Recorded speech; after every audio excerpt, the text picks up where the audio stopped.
위원장으로 섬겼는데요. 어디서든지 자기 역할을 잘 감당하는 모습이 너무 보기 좋았습니다. 이번에 특별히 제가 많이 도전을 받았던 건요, 미국 알라바마 주에 있는 노인들만 한 70명 정도 모이는 교회에서요, 식사 비용을 다 부담하고 60대 1명, 70대 5명, 6명이네요. 7분이 오셔서 아침, 점심, 저녁 식사를 준비해서 한 40여 명 되는 분들을 섬겨주셨는데요. 너무 감동이었어요. 예. 나이 70이면 이제 뭐 뒷방에 앉아 있을 나이인데요. 와서 그냥 열심히 식사로 비용도 다 부담하고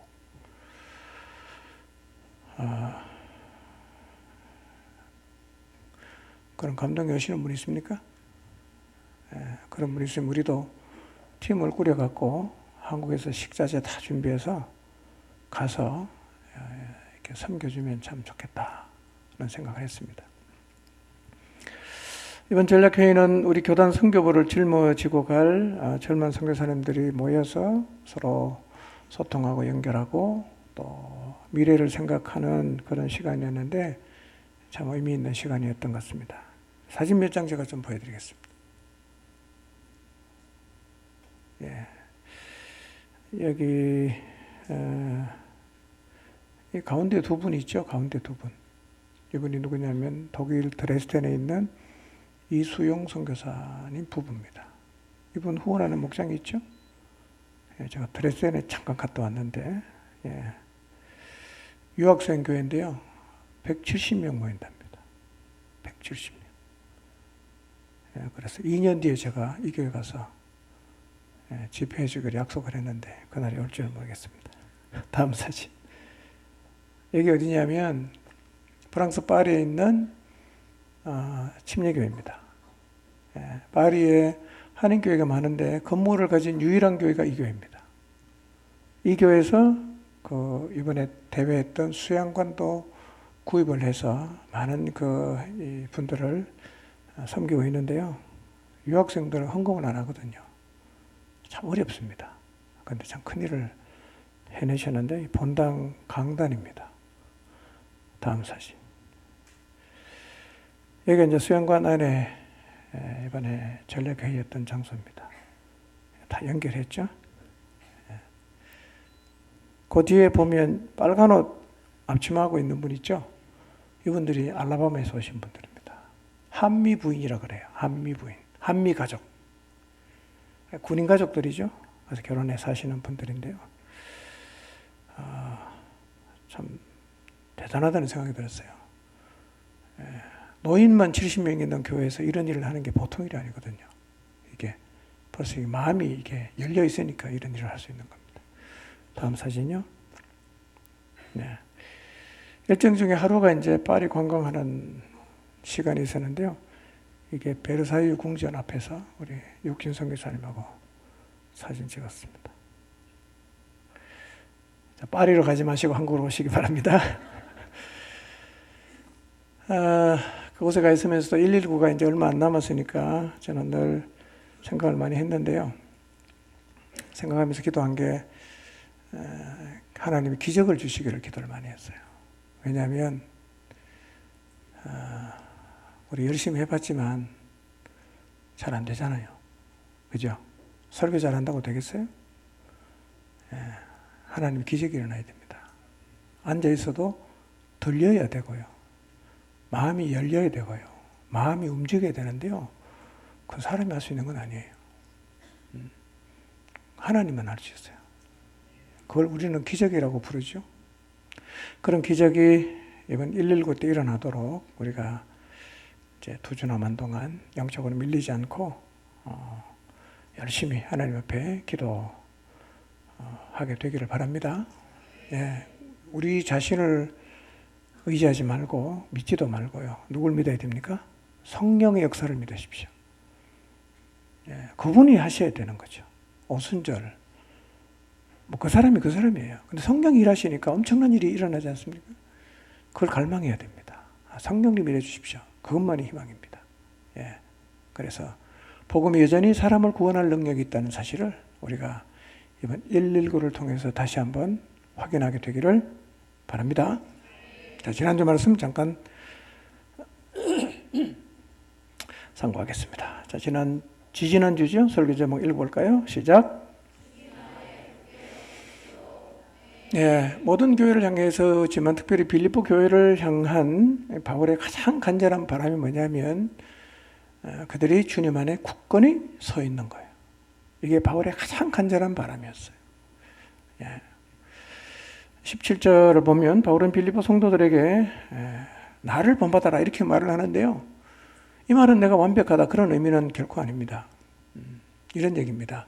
거짓 교사들 따라가지 말고 거짓 교사의 유혹에 넘어가서 경주로를 이탈하지 말고 그리스도를 본받아 가고 있는 나를 따라와라. 그 얘기예요.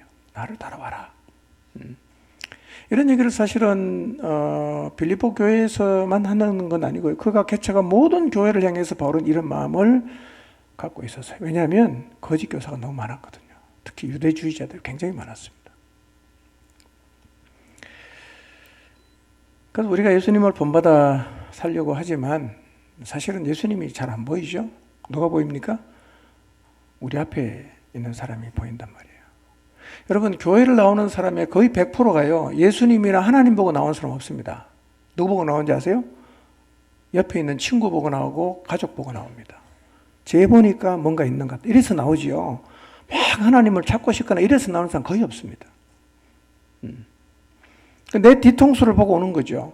어쩌면 어떤 사람은 내 뒤통수를 보고 교회는 나가도 소용이 없는 곳이다 라고 생각할 수도 있어요. 안 나오겠죠? 그러나 우리의 뒷모습을 보고 뭔가 다르다. 나도 저 사람이 믿는 하나님, 예수님 나도 좀 믿고 싶다. 그런 마음이 들어서 따라 나오는 겁니다. 뒷모습이 굉장히 중요하지요. 그리고 나는 본이 될 자격이 없다라고 말하는 건 의미가 없는 게 이미 본이에요. 뭐 내가 거부한다고 본이 안 되는 건 아니고 이미 사람들은 내 뒷모습을 다 보고 있어요. 그걸 보고 따라갈지 말지를 그들 스스로가 생각을 하게 돼요. 그래서 바울은 자기를 본받으라고 말하는데 이유가 뭐냐면 18절에 나와 있어요. 십자가의 원수로 살아가는 사람이 많기 때문이었어요. 바울의 얘기를 가만히 보면 십자가의 원수가 교회 밖에 있는 사람이 아니에요. 교회 안에도 있어요. 바울이 눈물을 흘리며 말한다 이렇게 말하지 않습니까? 예, 흐느끼 울면서 호소하는 게 뭐냐? 십자가의 원수로 살지 말아라 이렇게 말하는 거예요. 바울이 이렇게 말하는 의미는 교회 안에 신앙생활 한다고 하는 우리도 십자가의 원수처럼 살 수가 있다는 말이에요. 왜 주님을 따르는 사람이 십자가의 원수로 살까요? 그게요, 신앙을 잘못 배워서 그런 거예요. 잘못된 가르침이 진짜 무서워요. 신앙 잘못 배운 사람은요, 교정이 참 잘 안 되더라고 보니까. 계속 그걸 주장을 하고 고집하는 경향이 있거든요. 십자가의 원수로 산다는 게 뭐냐? 바울이 세 가지를 얘기해요. 첫째는 뭐냐면 배, 즉 욕망을 신으로 섬겨요. 신앙의 목표가 뭐냐? 욕망을 채우는 겁니다. 이게 십자가의 원수예요.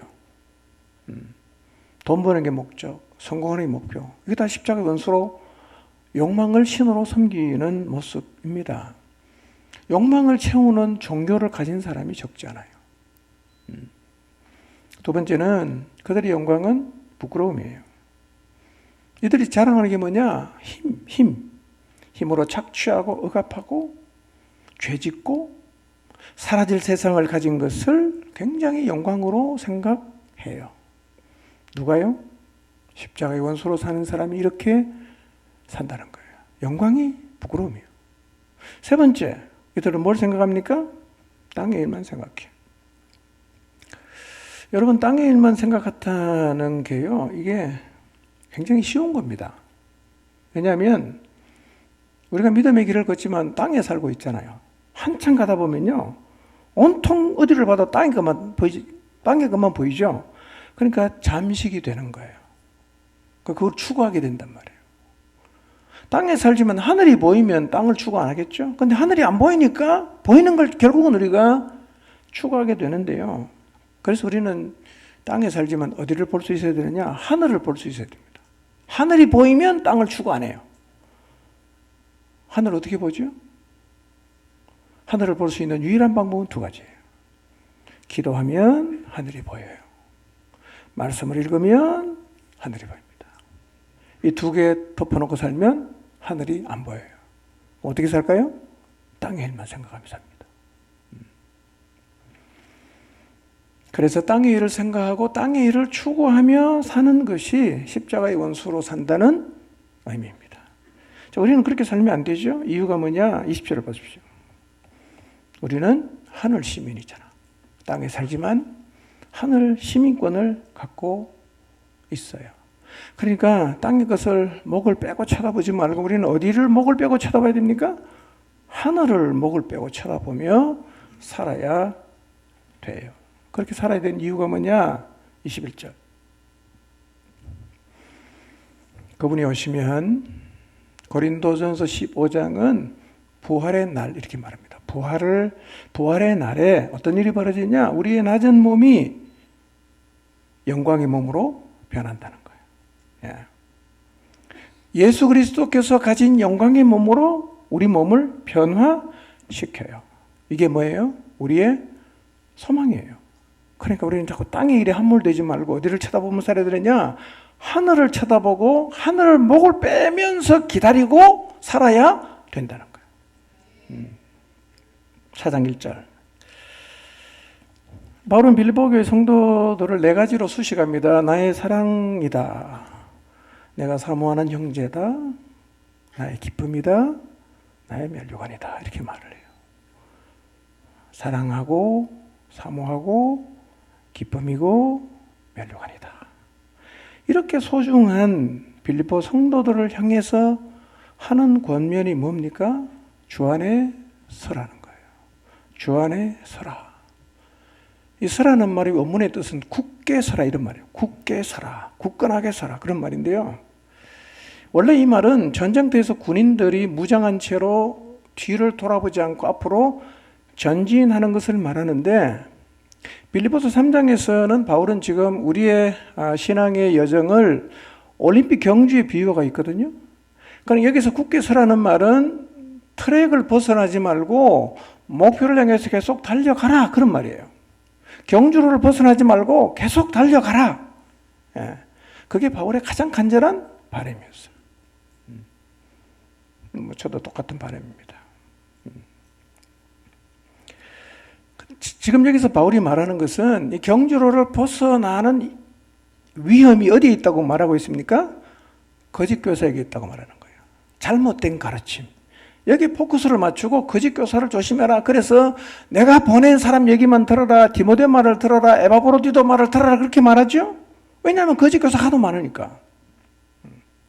자, 그런데 오늘은 조금 다른 관점으로 얘기를 해요. 자, 오늘 설교 제목 한번 읽어봅시다. 시작.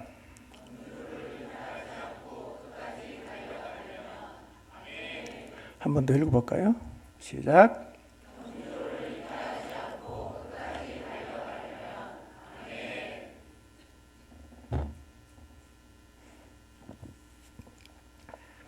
지금까지 바울은요, 거짓 교사의 위험에 대해서 많이 말했어요.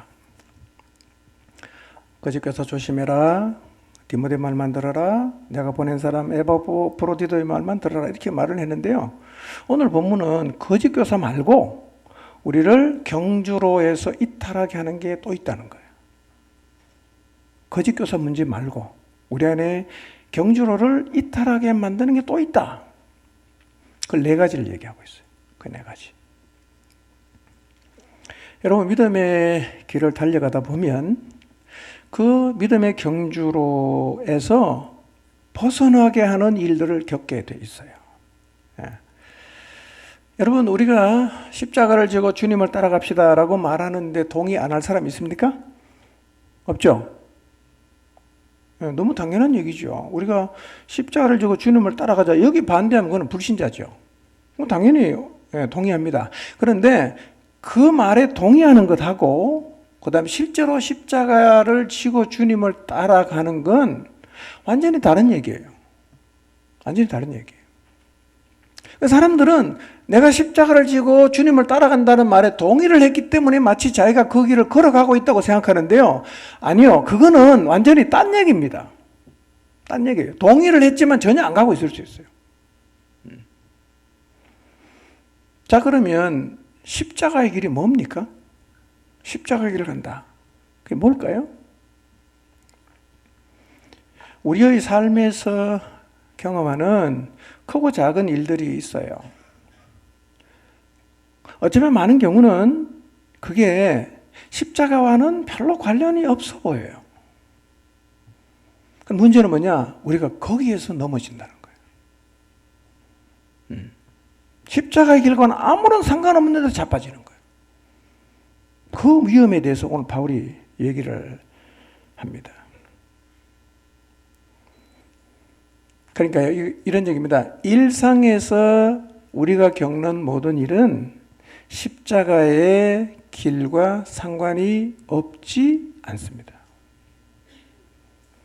자, 좋은 예로 교회에서 주방 봉사하는 거 있잖아요. 이게 십자가의 길과 상관이 있어 보입니까? 없어 보입니까? 이거는 무슨 전도하는 것도 아니고, 뭐 개인 양육하는 것도 아니고, 뭐 기도하는 것도 아니고, 그냥 밥하고 설거지밖에 안 하잖아. 이거는 뭐 십자가의 길과 아무런 상관없어 보이죠? 그런데요, 주방에 가서 설거지하다가 마음의 상처를 입고, 주방에 가서 설거지하다가 다투어서 주님을 따라가는 길을 멈추는 일이 생깁니까? 안 생깁니까? 많이 생겨요. 그럼 이거는 뭡니까? 그래서 교회의 진짜 영적 수준이 주방에서 벌어지는 일이라고 말을 해요. 진짜 믿음이 있는지 없는지는 주방에서 설거지하면서 다 드러난다는 거예요. 주방에서 맨날 싸운다. 그게 영적 수준이에요.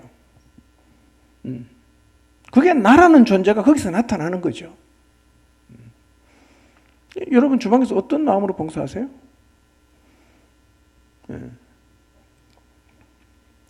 여러분 그래서 영적으로 보이지 않는 일이 가장 영적일 수가 있습니다. 전혀 영적인 것과 상관이 없어 보이죠. 전도하는 것도 아니고 기도하는 것도 아니고 양육하는 것도 아니고 무슨 뭐 그런 건 전혀 아닌데도요. 우리는 사실은 그런 것에서 많이 넘어지거든요. 그런 일이 우리를 십자가 경주로에서 벗어나게 한다는 거예요. 도대체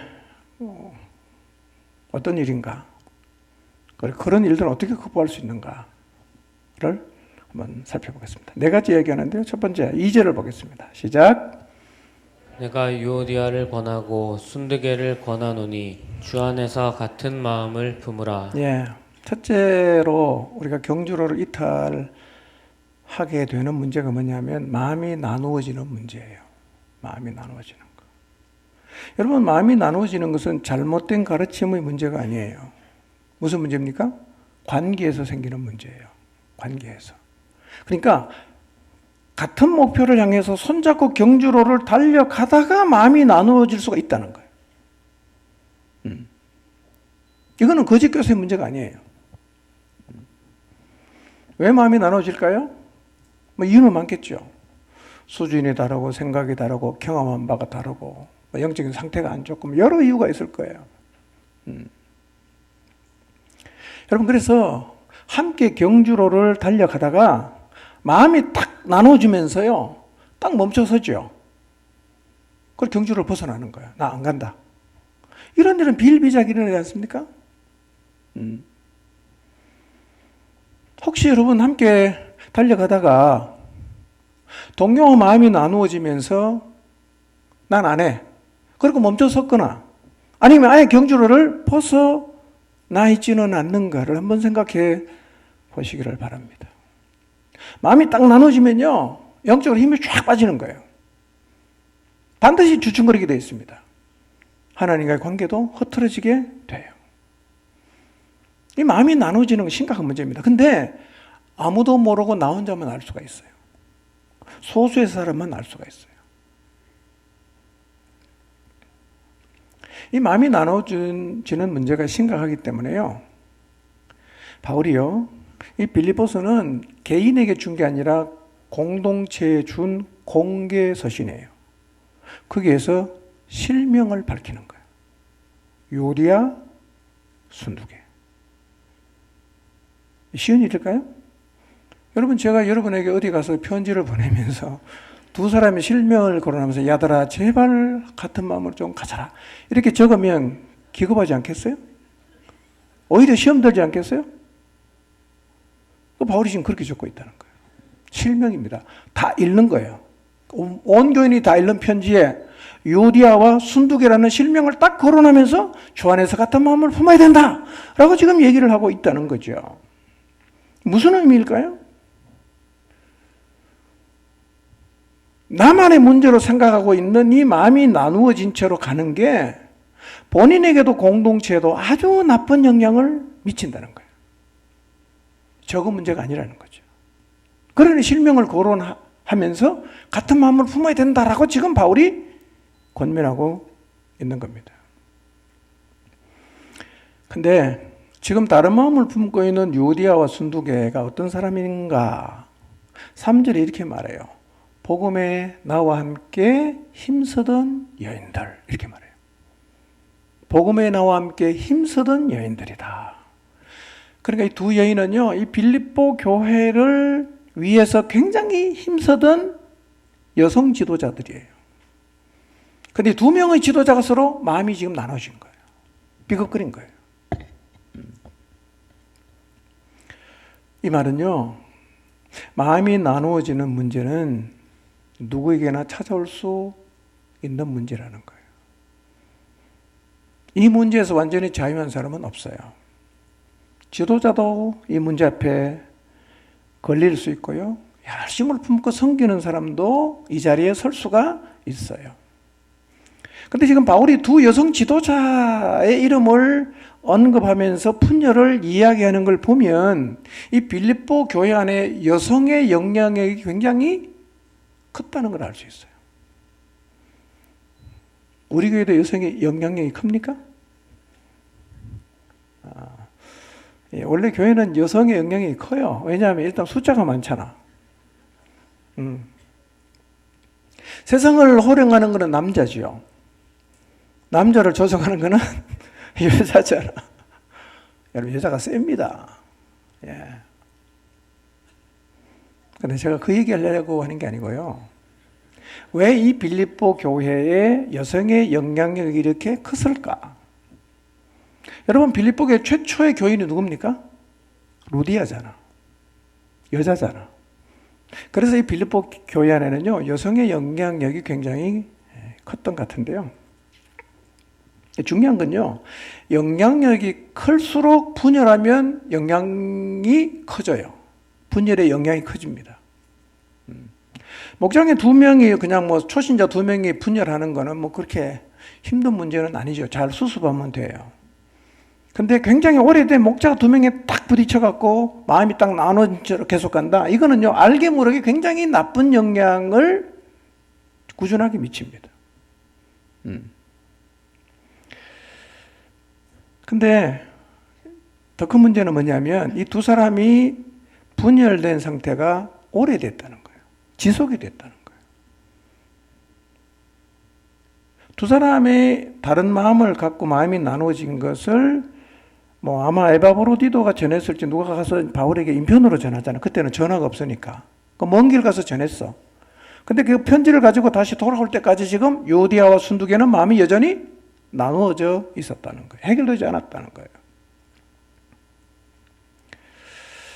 여러분, 혹시 여러분도 누군가가 관계가 깨졌는데 그걸 안 풀고 화해 안 하고 깨진 채로 지금 계속하고 있지 않는가 한번 생각해 보세요.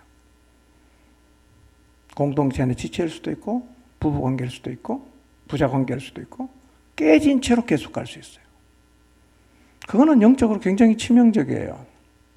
왜냐하면 관계가 틀어지고 그 상태가 지속이 되면요, 영적으로 힘이 안 납니다. 힘을 낼 수가 없어요. 항상 그거 걸리거든요.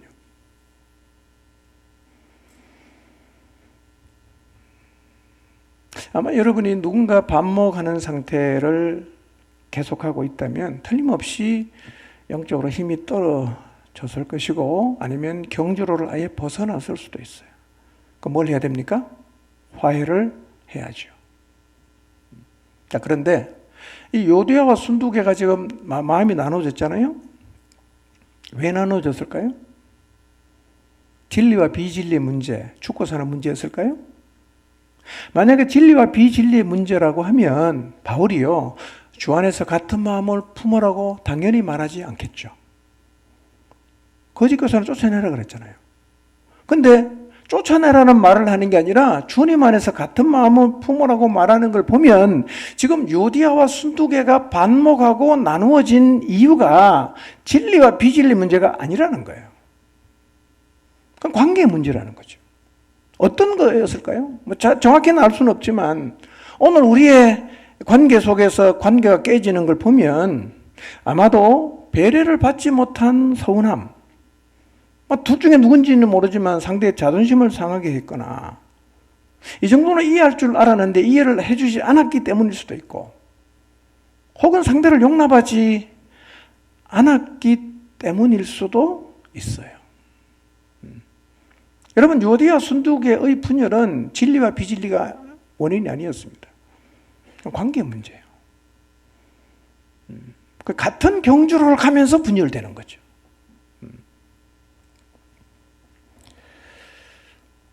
여러분, 이런 이유로 혹시 누군가 나눠진 마음 안 풀고 계속하고 있다면 기도하면서 푸시기 바랍니다. 아멘? 예. 전혀 없다는 듯 표정인데요. 어떻게 하면 같은 마음 품을 수 있을까요? 어떻게 하면? 여러분, 관계 깨졌을 때 어떻게 하니까 한 마음이 되던가요? 쉽진 않아요. 방법이 있어요. 주 안에 있는 거예요. 주님 안에 있는 거죠. 여러분, 주님 안에 있으면 화해의 길이 열려요. 왜 주님 안에 있으면 화해의 길이 열리는지 아세요? 우리가 화해를 못하는 이유는 나는 안 보고 쟤만 계속 보는 거예요. 상대의 문제만 계속 보는 거예요. 제가 이것 잘못했고 저것 잘못했고 퍼센테이지 따지면 네가 70이고 내가 30이다. 이렇게 해서 우리는 화해를 안 한단 말이에요. 그런데 주님 안에 딱 있으면요, 상대가 보이는 게 아니라 내가 보여요.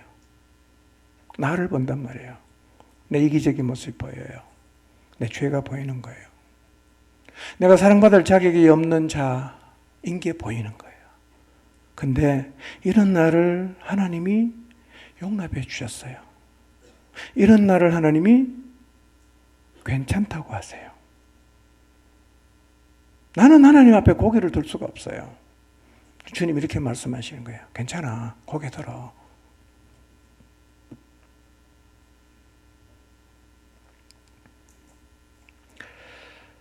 하나님의 용납과 사랑이 없으면 우리는 고개 들고 못 살죠. 내 죄를 내가 알잖아. 내가 얼마나 더러운 존재인 걸 알아요. 내가 얼마나 죄를 많이 지었는지 알아요. 근데요, 주님이 우리에게 말씀하시는 거예요. 괜찮아. 기죽지 말고 고개 들고 살아. 이렇게 말씀하세요. 우리가 고개 들고 살지 않습니까? 완벽해서 고개 들고 삽니까? 아니에요. 하나님의 용납이 있기 때문에. 이렇게 하나님의 은혜를 입었어요. 이렇게 하나님의 엄청난 사랑을 받았어. 나를 보니까요, 진짜 아무것도 아닌데 용납을 안 하고 있는 거예요. 등을 돌리고 있는 거예요. 마음을 탁 닫고 있는 거예요. 이런 내가 보이면 회개하게 돼요. 이런 내가 보이면 마음이 누그러져요. 손 내밀게 돼 있어요. 그래서 깨어진 관계를 다시 회복시킬 수 있는 방법은 주 안에 있어야 됩니다. 주 안에 있어야 내가 보인단 말이에요. 내가 보이니까 용납할 수 있어요. 여러분, 깨진 관계가 지속이 되고 있다면 한번 주님 앞에 서 보십시오. 우리가 주께 받은 용납이 엄청나요. 엄청납니다.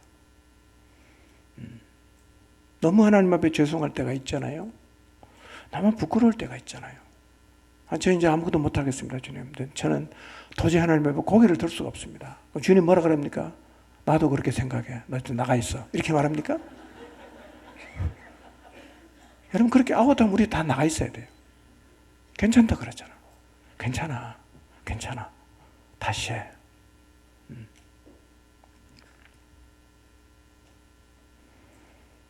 그래서 우리가 여기 와 있는 거죠. 고개 들고 사는 거 아니겠어요?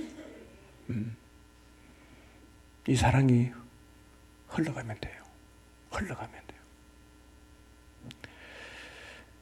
여러분, 화해는요, 한 사람이 논리정연하게 말을 한다거나 힘으로 이겨서 되는 거 아닙니다. 이 화해는요, 대화를 많이 한다고 되는 거 아닙니다. 우리는 대화하다가 더 싸우잖아요. 왜냐하면 내 속에 저 사람을 판단하는 내가 30이고 네가 70이라는 생각 그대로 갖고 대화를 시작하는 거예요.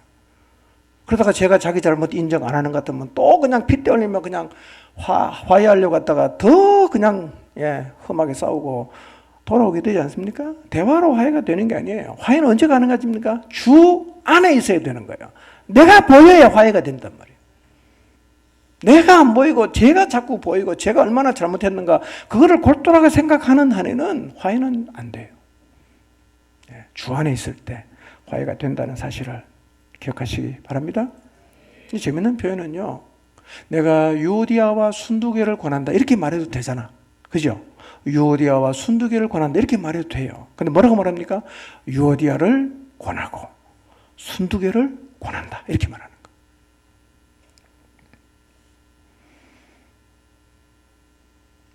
저도 혹시 나누어진 마음 가지고 화해 안 하고 사시는 분들이 있다면 똑같이 권하고 싶습니다.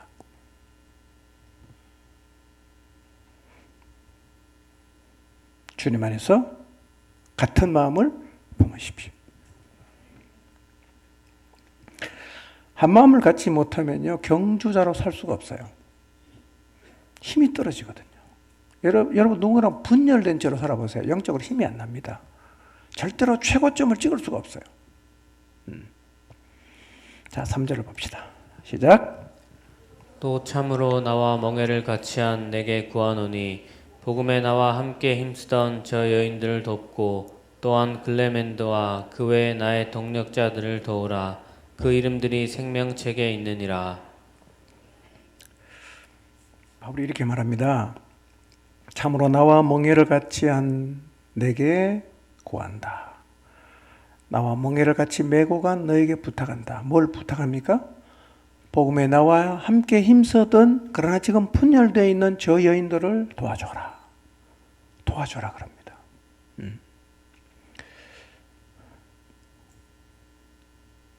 멍에를 같이 한 사람이 누군지는 잘 알 수 없어요. 추정해 보건대 아마 디모데나 에바브로디도가 아닐까 그렇게 생각을 합니다. 부탁하는 거죠. 도와줘라. 누구를? 유오디아와 순두개를 도와줘라. 어떻게 도웁니까? 하나 될 수 있도록 도와주라는 거예요. 화해할 수 있도록 도와주라는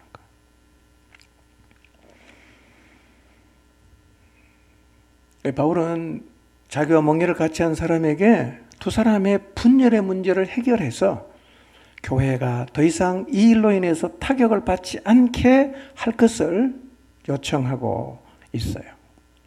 자, 잘 보십시오. 아까 잠깐 말씀드렸는데요. 바울은요, 다른 복음 전하는 사람을 굉장히 경계하죠. 3장에서는 뭐라고 표현했습니까? 개라 그러잖아. 개. 개들을 삼가고 이렇게 표현하지 않습니까? 그런데 지금 유오디아와 순두개를 향해서는 뭐라고 말합니까? 도와주라고 말하는 거예요. 도와줘라. 이거 이런 얘기입니다. 경계해야 될 자와 도와줘야 될 사람을 잘 구분할 줄 알아야 돼요. 여러분, 미혹하게 하거나 거짓 가르침으로 양들을 미혹하는 사람은 쫓아내야 됩니다. 이단은 쫓아내야 돼요. 같이 그것은 하나가 될 수가 없어요. 그러나 경주를 함께 달려가는 사람 중에서 생각과 의견이 달라서 혹은 미숙함 때문에 마음이 나누어졌을 경우에는 어떻게 됩니까? 도와줘야 됩니다. 하나 될 수 있도록. 그리고 이렇게 말하지 않습니까? 그 이름이 어디 기록되어 있다? 생명책에 기록되어 있다. 무슨 얘기입니까? 야, 걔 다 니네 형제야. 니네 가족이야. 천국 가면 영원히 같이 살 사람이야. 그러니 걔네들이 그렇게 반복하며 평생 살지 않아야 되니까 하나 될 수 있도록 도와주라는 거예요. 가족이니까, 형제니까. 여러분, 마음이 나누어진 것과 관련해서 꼭 기억해야 될 건요. 우리가 이렇게 생각할 수 있어요. 누군가 마음이 좀 이렇게 엇갈려서 불편해졌어요. 마음을 닫았어요. 화해를 해야 되는 건 맞는데 잘 안 돼. 우리가 이렇게 생각할 수 있죠. 아이고, 뭐 어차피 뭐 깨진 관계는 그냥 내버려 두고 각자가 말씀대로 살면 된다. 나는 내일 열심히 하고 당신은 당신이 열심히 해라. 이렇게 생각하면 됩니까? 안 됩니까? 돼요? 안 돼요? 안 된다는 거예요. 왜냐하면 깨진 관계 속에서는 절대로 영적으로 힘이 안 나요. 힘이 안 납니다. 여러분, 죄를 가슴에 품고 사는데 영적으로 힘이 나겠어요? 항상 걸리죠, 그게요. 해결을 해야 된다는 거예요. 한 마음을 가져야 경주로를 이탈하지 않을 수가 있어요. 자, 4절을 봅니다. 시작. 내가 다시 말하노니 기뻐하라. 바울은 기뻐하라는 말을 계속 반복하는데요. 우리의 삶의 기쁨에 가장 큰 영향을 주는 게 뭡니까? 환경입니다. 기뻐할 수 있는 환경이 있죠. 그렇죠? 근데 이 환경이 충족이 되어서 계속 기뻐할 수 있다면 항상 기뻐할 수 있는 사람은 세상에 한 명도 없습니다. 지난 한 주 여러분의 가정을 생각해 보세요. 여러분의 남편이 여러분에게 잘 대해줍니까? 사랑해줍니까? 여러분의 아내가 집에 가면 밥도 잘해주고 빨래도 잘해주고 여러분 많이 사랑해줍니까? 여러분의 자녀는 알아서 잘하고 저녁 때 말아가 씻고 엄마한테 와서 뽀뽀해주고 그냥 침대에 들어가서 혼자 잠 잘 자고 아침에 기분 좋게 일어나고 늘 그러던가요? 열불 나잖아요. 어쩌면 안 해야 될지만 골라 사는지 몰라. 그러니까 기뻐할 수 있는 환경이 지속이 되는 것은 사실은 불가능합니다. 바울도 그랬어요. 여러분, 바울이요, 빌립보 교회 관련해서 이렇게 봐도 2차 선교여행 떠났을 때 출발 때부터 삐걱거렸잖아요. 뭐가 삐걱거렸습니까? 바울하고 바나바가 대판 싸웠어요. 그리고 딱 갈라집니다. 2차 때부터 갈라지잖아. 그리고 아시아에서 복음 전하려고 그렇게 노력했는데 계속 막히는 일. 그래서 성경께서 가라는 대로 빌립보에 갔는데 갔다가 또 죄도 안 지었는데 누명 뒤집어쓰고 감옥에 갇혀서 엄청 매를 맞았어요. 떠나서 데살로니가 가서 3주 동안 복음 전했는데 거기서도 유대인들이 와서 막 회방 넣어서 도망갔어. 베레아로. 베레아까지 또 찾아오는 거예요. 아덴까지 또 도망갔어요. 여러분, 이런 일들이 바울에게 거의 일상이었단 말이에요. 그러니까 환경적으로 보면 항상 기뻐할 수가 없는 환경이 훨씬 더 많았거든요. 그런데 바울은 지금요, 재판받고 있잖아요. 사형 판결 날지 잘 몰라, 현재. 그런 상황에 있어요. 그런데 어떻게 항상 기뻐하라고 말할 수 있죠? 뭐가 기뻐요, 도대체? 힘들어 죽겠는데. 왜 바울은 이 감옥에서 쓴 이 빌립보서 편지에서 장마다 계속해서 기뻐하라는 말을 반복하는 걸까요? 그건 이거예요. 결론을 안단 말이에요. 인생의 마지막을 알고 있단 말이에요. 잠깐 있다가 사라지는 땅의 일만 생각했다면 그 환경의 영향을 고스란히 받을 거예요. 그러나 바울은 하늘을 바라보지요. 그는 알고 믿고 있습니다. 하나님 말씀을 따라 살아간 사람이 최후의 승리자가 된다는 사실을. 고난도 기쁜 거예요. 핍박도 기쁜 거예요. 여러분, 오늘 우리가 하나님 말씀을 따라 살고 있다면 어떤 일을 겪어도 기뻐할 수가 있어요. 왜? 그것이 최후의 승리가 된다는 결과를 알고 있으니까요. 주님 앞에 뭐가 남을까요? 승진한 거 남을까요? 좋은 대학 나온 거 남을까요? 부자로 산 거 남을까요? 아니요, 그런 거는 상관없어요. 뭐가 남을까요? 경주로를 벗어나지 않고 십자가를 바라보면서 끝까지 달려간 거는 남아요. 그러니까 우리가 그 길을 가고 있다면 기뻐할 수 있는 거지. 뭘 하니까? 마지막을 알고 있잖아, 우리는. 마지막에 어떤 일이 벌어질지를 우리는 알고 있으니까 상황과 상관없이 기뻐할 수 있는 거예요. 월드컵 축구 예선이 이제 거의 끝났죠. 저도 축구를 좋아합니다. 이제는 은퇴를 했지만 이제는 제가 축구를 좋아하긴 하지만 축구 경기 전체를 보진 않아요. 결과만 딱 봅니다. 네. 근데 가끔씩은 이제 집에 들어가서 잠자기 전에 그 TV를 틀면 그 스포츠 채널이 있죠. 그걸 딱 보면 이제 하이라이트가 나와요. 뭐 한 5분 정도 나오는 거. 그걸 딱 봐요. 난 결과 알고 있어요. 근데 결과를 알고 있기 때문에 틀어보면요, 우리 팀이 막 골을 먹을 것 같은 그런 아슬아슬한 상황이 오거든요. 제가 긴장할까요? 안 해요. 편안하게 봅니다. 내 관심사는 어떻게 누가 골을 넣나 이거 보고 싶은 거예요. 누가 골을 넣냐. 왜 아슬아슬한 상황을 편하게 볼 수 있죠? 결과를 알고 보니까요. 똑같은 겁니다. 우리가 이 땅에서 고난과 핍박을 받아도 기뻐할 수 있는 이유가 뭐냐? 결과를 아니까요. 우리는 이미 승리자죠.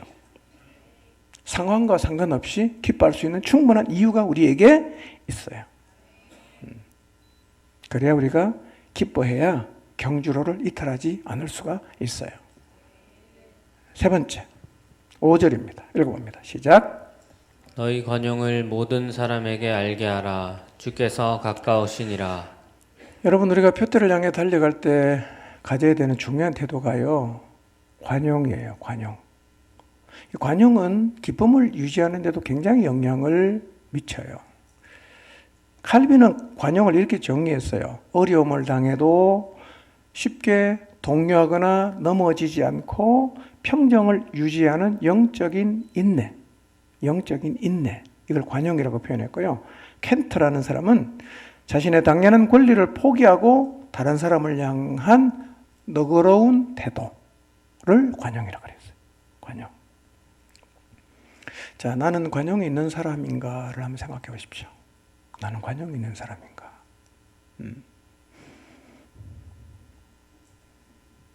관용이 있습니까? 이렇게 말하는 사람이 있죠. 나는 안 건드리면 진짜 좋은 사람이다. 예. 세상에 안 건드려 나쁜 사람은 한 명도 없습니다. 그러니까 대개 사람들은 자기가 관용이 있는 사람이라고 생각을 합니다. 안 건드리면 예, 괜찮은 사람이니까요. 근데 누가 날 건드리면 그때는 이제 얘기가 달라집니다.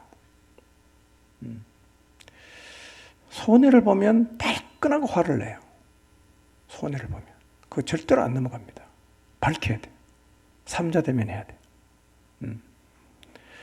무시를 당하면 절대로 안 참아요.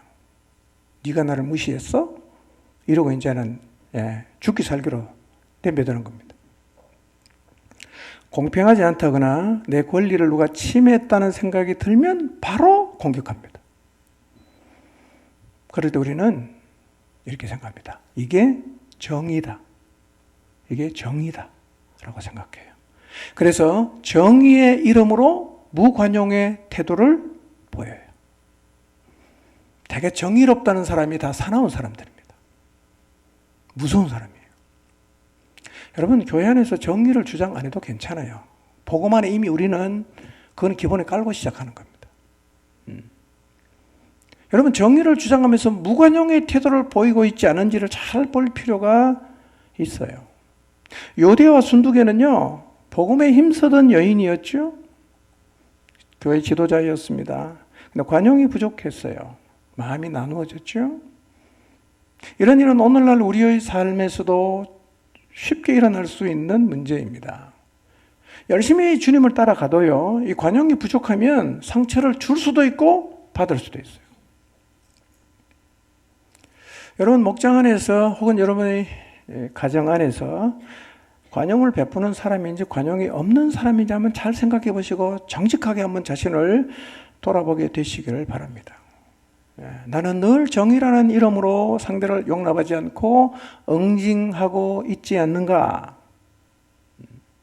여러분, 관용이 없으면요, 이 마음이 편하지 않습니다. 평화가 없어요. 평화가 없는 마음, 그 영혼은 힘을 갖기 어렵습니다. 오늘 우리에게 정말 필요한 게 뭐냐? 서로를 불쌍히 여기는 관용이에요. 관용입니다.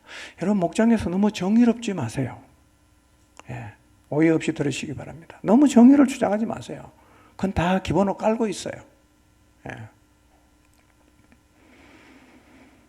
정의의 사도가 돼서 조금만 마음에 안 들면 참지 못하고 조금만 화가 나면 상대를 공격하는 자리에서 여러분이 벗어나려고 하면 하나님 앞에 긍휼과 관용의 마음을 달라고 기도하셔야 돼요.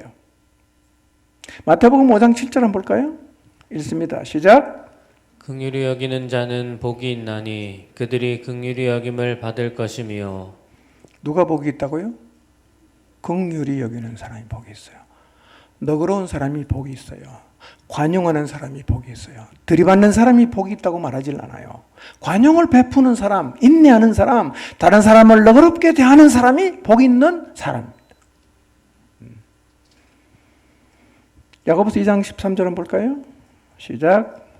긍휼을 행하지 아니하는 자에게는 긍휼 없는 심판이 있으리라.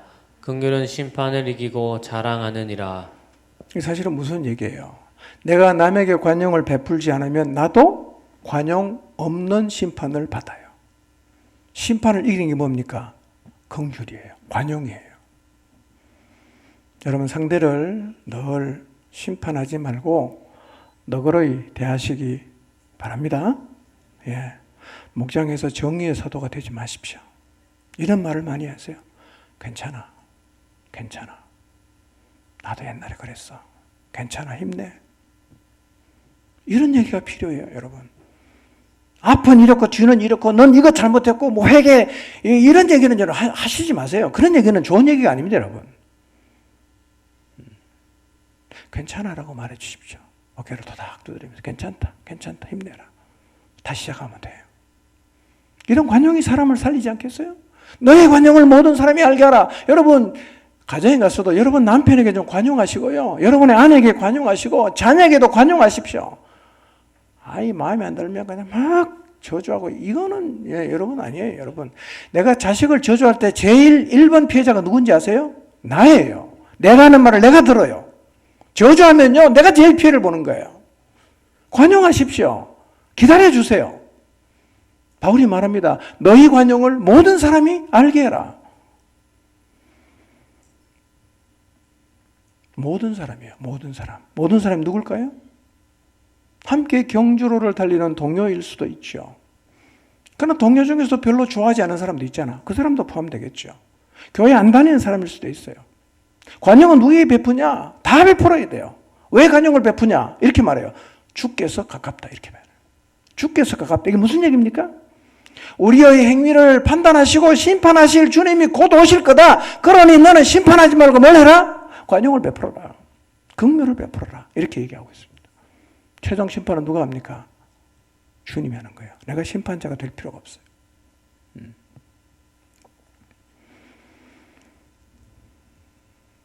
우리는 특정한 사람을 향해서는 관용을 좀 베풀려는 마음을 갖고 있어요. 그게 누구냐 하면 우리 교회인, 내가 좋아하는 사람, 우리 가족, 뭐 이런 사람들이죠. 근데 그 외에 내 마음에 안 들거나 또 나와 별로 관계없는 불신자는 관용을 베풀 이유가 없다고 생각할 수가 있어요. 그건 매정하지요. 우리 교인끼리 막 그냥 서로 사랑하는 것 같은데 남이라고 생각되는 사람한테는 아주 매정하게 대하는 태도는 사실은 좋지 않죠. 누구한테 긍휼을 베풀라 말씀합니까? 모든 사람에게. 우리 교회 간증입니다. 우리가 주차장에 모자라서 주차장 간다고 저 번지는 제가 잘 기억 못 하겠는데요. 마장지 위쪽에 땅을 좀 샀잖아요. 철도부지 문제 해결이 안 돼서 지금 주차장으로 못 쓰고 있어요. 우리 땅 맨 안쪽에 또 땅이 있어요. 그거는 이제 대지입니다. 근데 이 길은, 이 땅은 들어가는 길이 없어요. 우리가 길을 안 내주면 저 땅은 못 쓰는 땅이에요. 찾아봤어요. 길 좀 내달라고. 그냥 내줬습니다. 그냥 내줬어요. 우리가 땅 내줬으니까 교회 요구는 안 하겠죠? 모든 사람의 관용을 베풀려고 그랬습니다. 여러분, 주변에 믿지 않은 사람에게도 여러분이 그리스도인으로서 관용을 베풀며 사시기를 바랍니다. 너의 관용을 모든 사람이 알게 하라. 관용이 없을 때 나타나는 현상이 뭔지 아세요? 똑같습니다. 경주로를 벗어나는 거예요. 예. 여러분 막 이제 관용을 받지 못해서 속이 막 상하고, 그 다음에 또 용납이 안 돼 갖고 관용할 수가 없어서 그 인내가 바닥이 났어. 너무너무 힘들어. 그때 우리가 보이는 반응이 뭡니까? 나 이제 안 해. 나 이제 안 해. 우리 관계 끝내자. 카톡방 나가버립니다. 그게 뭐예요? 경주로 벗어난 거예요. 나 안 하겠다 이거죠. 카톡방 나간 거는요, 경주로 이탈하겠다는 공식적 사인이 아닙니까? 들어오면 다시 복귀하는 거이긴 하지만, 언제 우리가 이런 행동을 합니까? 관용이 바닥이 나면, 관용을 받지 못하면 이렇게 행동을 한다는 거예요. 그러니까 우리가 경주로를 벗어나지 않으려고 하면 뭐를 배워야 돼요? 관용을 배워야 됩니다. 한번 얘기해 보십시오. 옆 사람에게. 괜찮아. 괜찮아. 괜찮아. 여러분 진심으로 괜찮다고 말해주게 되기를 바랍니다. 괜찮아요. 다시 시작하면 되죠. 우리도 얼마나 다시 시작을 많이 했어요. 나도 다시 시작했잖아. 6절 봅니다. 6절 시작. 아무것도 염려하지 말고 다만 모든 일에 기도와 간구로 너희 구할 것을 감사함으로 하나님께 아뢰라. 자, 경주를 이탈하지 않기 위해서 우리가 해결해야 될 또 하나의 문제가 뭐냐면 염려입니다. 염려. 여러분 염려의 문제는 생각보다 심각합니다. 왜냐하면 여러분 염려의 깊이 한번 사로잡혀 본 경험이 아마 있을 텐데요. 그때 이래 됩니다. 염려에 깊이 사로잡히면요, 기도가 안 돼요. 기도가 안 됩니다. 예배에 왔는데 말씀이 하나도 안 들려요. 성경을 폈는데요, 안 읽힙니다. 하나도 안 읽혀요. 모든 것이 의미가 없게 느껴져요. 그러니까 염려는요, 우리의 인생을 완전히 침몰시키는 괴력을 가지고 있어요. 문제는 뭐냐? 이 염려가 너나 할 것 없이 다 있다는 거예요. 다 있다는 거예요. 여러분 전 세계에서 가장 인기 있는 성경 앱 중에 하나 U 버전이라는 앱이 있는데요. 2023년도에 가장 많이 다운로드 받은 성구가 뭐냐면 이사야 41장 10절이었어요. 두려워하지 말라, 내가 너와 함께 함이니라. 이게 가장 많이 사람들이 다운로드 받았다 그래요. 근데 2024년에 가장 많이 다운로드 받은 말씀이 뭐냐? 궁금하죠? 빌립보서 4장 6절이에요. 아무것도 염려하지 말고 오직 모든 일에 기도와 간구로 너희 구할 것을 감사함으로 하나님께 아뢰라는 말씀을 가장 많이 다운로드 받았어요. 무슨 얘기겠어요? 염려의 문제는 전 세계 모든 그리스도인의 공통된 문제라는 거예요. 염려가 있죠? 우리가 주로 하는 염려는 경제적인 문제, 직장 문제, 자녀 문제, 건강 문제, 관계 문제, 취업 문제, 미래 문제 등등. 염려라는 말의 헬라적 원어의 의미는 이거예요.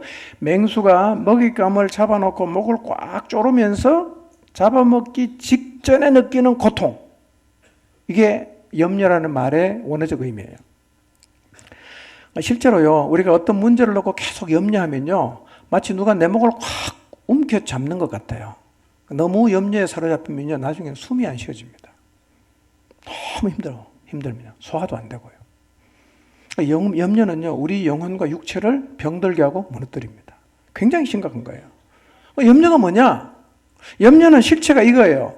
미래에 대한 부정적인 생각이에요. 그리고 이 염려는요, 반복될수록 커져요. 처음에는 개울가처럼 쫄쫄쫄 흘러가다가 계속하면 시냇가가 되고, 계속하면 강이 되고, 그 다음에는 바다가 되어서 나를 완전히 덮어버려요. 염려가 나를 완전히 잠식하는 거예요. 마시 시모프라는 사람이 이유 없이 행복하라는 책에서 이런 말을 했어요. 사람은 하루에 6만 가지가 넘는 생각을 하는데 그 중에 95%는 어제나 그 전날에 했던 생각과 똑같은 생각이에요. 95%가. 그런데 그 중에 80%인 4만 5천 가지는 뭐냐? 다 부정적인 겁니다. 우리가 다 그런 생각을 늘 해요. 그러니까 우리의 마음에서 기쁨이 사라지고 염려하게 되는 건요, 일어난 일이 아니라 일어날 것에 대한 염려가 대부분이에요. 예. 기쁨의 반대말이 뭐죠? 기쁨의 반대말은 슬픔이잖아. 근데 기쁨의 반대말은 염려라는 거예요. 염려가 들어오는 순간 기쁨은 싹 사라져 버립니다. 그러나 살다 보면 실제로 염려할 일이 있나요, 없나요? 있어요. 자, 바울이 염려했나요, 안 했나요? 했어요. 교회를 향해서 염려했거든요. 염려가 하나도 없는 사람들이 모여 사는 동네가 있습니다. 어딘지 아세요? 무덤이에요. 그 동네는 사람이 염려를 안 해. 살아있다는 자체는 다 뭐를 안고 있는 거예요? 염려를 안고 산다는 말인데, 중요한 거는 염려가 생겼을 때 우리가 선택할 수 있는 게 두 가지가 있어요. 염려스러운 일이 생겼을 때 선택할 수 있는 두 가지. 첫째는 뭐냐? 염려를 받아들여서 염려에 사로잡히는 거예요. 염려가 그냥 완전히 그냥 붙들려 사는 거죠. 아무 생각을 할 수가 없어. 염려에 몰입되면요, 여러분, 하늘이 달라 보입니다. 염려에 몰입돼 보세요. 세상이 달라 보입니다. 하나도 안 행복하고 하나도 아름답질 않아요. 우리 영혼이, 몸이 망가집니다. 그래서 우리 마음을 염려가 차지하게 하면 안 되는 거예요. 그래서 아무것도 염려하지 말라고 번역된 헬라어가 메덴 메림 라테인데요. 이거는 뭐냐면 명령력입니다. 염려를 중단하라, 이런 말이에요. 염려를 중단하라. 하나님 명령하신 거예요. 이 명령의 의미가 뭘까요? 책임진다는 얘기죠. 책임도 안 지면서 걱정하지 말라 말을 할 수가 없잖아.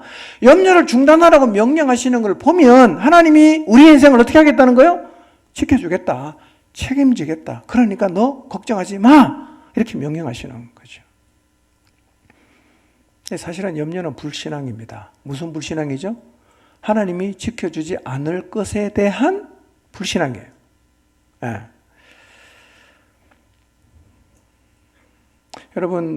여러분의 가정에서 자녀가 뭐 지금 뭐 초등학교 1학년, 2학년 되는 아이가요, 한숨을 푹 쉬면서요, 엄마 아빠 앞에서 뭐 먹고 살지, 뭘 마시지, 뭘 입고 살지, 이런 걱정을 하면 여러분의 마음이 어때요? 뒤통수 한 대 때리면서, 야 이놈아, 그거 내가 걱정하지 네가 걱정하냐? 그렇게 말하겠죠. 우리가 하나님 앞에서 그렇게 하고 있다는 거예요. 야, 내가 네 인생 책임진다고 했는데 왜 너 자꾸 한숨 쉬냐? 걱정하지 마, 내가 알아서 해. 이렇게 주님 우리에게 말씀하시고 싶을 거예요. 여러분 곁에 주님이 계시는 걸 기억하시기 바랍니다. 예. 걱정하지 마라고 명령하셨어요. 염려를 중단하시기 바랍니다. 어떻게 그러면 염려는 우리가 해결할 수 있죠? 그게 이제 6절에 사는 말이죠. 기도와 간구로 하나님께 다 말씀드려라. 자, 하나님 우리를 사랑하십니까? 사랑하십니까? 뭘로 알 수 있어요? 사실 우리는 하나님이 나를 사랑하시는 걸 보여달라고 계속 요구를 하는데요. 로마서에 있는 말씀을 보면 하나님의 사랑은 이미 확실하게 증명이 됐어요. 어디에서? 십자가에서. 내 아들, 너를 구원하기 위해서 십자가에서 죽게 했다. 이게 너희를 향한 나의 확실한 사랑의 증표다. 십자가는 하나님이 우리를 진짜 사랑한다는 확실한 증거입니다. 더 이상 요구하지 마시고요, 그 사실을 묵상하십시오. 이미 주님은 우리를 사랑하세요. 사랑하십니다. 감사함으로 하나님께 다 말씀 드리시길 바랍니다. 자, 여러분의 염려가 생길 때 어느 쪽을 선택하는 걸 한번 생각해 보세요. 머리 사매고 앉아서 바깥에도 안 나고 입을 늘 뒤집어 쓰고 막 그냥 그렇게 힘들어하는가? 아니면 염려거리가 생길 때마다 기도실에 와서 하나님 앞에 다 말씀드리고 있는가? 선택이에요. 둘 중에 하나를 선택해야 돼. 자, 그러면 기도와 간구를 아뢰면 어떻게 되는가? 7절 읽어봅니다. 시작. 그리하면 모든 지각에 뛰어난 하나님의 평강이 그리스도 예수 안에서 너희 마음과 생각을 지키시리라. 예, 지킨다는 헬라어는요, 호위한다는 군대 용어입니다. 바울이 빌립보 성읍이 로마의 주둔군에 의해서 지금 지켜지고 있는 걸 빌립보 사람은 다 알거든요. 그렇게 설명하는 거예요. 하나님께서는 로마의 군인들이 빌립보를 지켜주는 것처럼 하나님이 너의 마음과 생각을 지켜주신다. 그리고 평강을 주신다. 이렇게 얘기를 하고 있습니다. 여러분, 염려가 마음에 들어오면요, 의지로 절대로 못 지킵니다. 돈 많은 부자도 권력자도 석학도요, 심지어는 하나님의 사람도 자기 의지로는 염려의 문제를 해결할 수가 없어요. 염려 앞에 다 무너지는 거죠. 근데 염려를 이길 수 있는 유일한 방법이 뭡니까? 기도입니다. 기도하면 마음이 지켜져요. 왜요? 하나님이 지켜준다고 약속했기 때문입니다. 이 평강은요, 지각을 초월한다. 우리의 헤아림을 뛰어넘는 거죠. 무슨 얘기냐면 평화로울 수가 없는데 평화가 오는 거예요. 너무 걱정하고 두려워해야 되는데 희한하게 내 마음에는 그 누구도 빼앗아갈 수 없는 놀라운 평강이 주어진단 말이에요. 누가 지켜주는 겁니까? 하나님 지켜주는 거예요. 로마의 최강 군대가 지키듯이 세계 최강의 하나님이 우리의 마음을 지킨다. 로마 군대는 항상 최강은 아니야. 로마도 망했어요. 하나님은 어떻습니까? 항상 최강이에요. 우리 마음을 확실하게 지켜줘요. 저는 이 경험을 너무 많이 해요. 마음이 힘들거나 염려가 생기면 가서 기도합니다. 기도하면요, 진짜 지각이 뛰어난 하나님의 평강이 확 밀고 들어와요. 지켜지는 거예요. 말씀을 정리합니다. 경주로를 이탈하게 하는 것은 거짓 교사만이 아니에요. 우리의 일상에서도 우리를 경주로에서 이탈하게 만드는 사탄이 파놓은 함정과 덫이 굉장히 많아요. 빠지면 이탈하게 되어 있습니다. 혹시 나는 어디 서 있는가를 한번 생각해 보십시오. 여전히 달려가고 있는가? 아니면 바깥에 나가서 앉아서 달려가는 사람 구경하고 있는가? 마음이 나누어졌어? 환경이 어려웠어? 관용하는 마음이 없었어? 염려 때문에 스스로 경주로를 벗어나고 있지 않는가?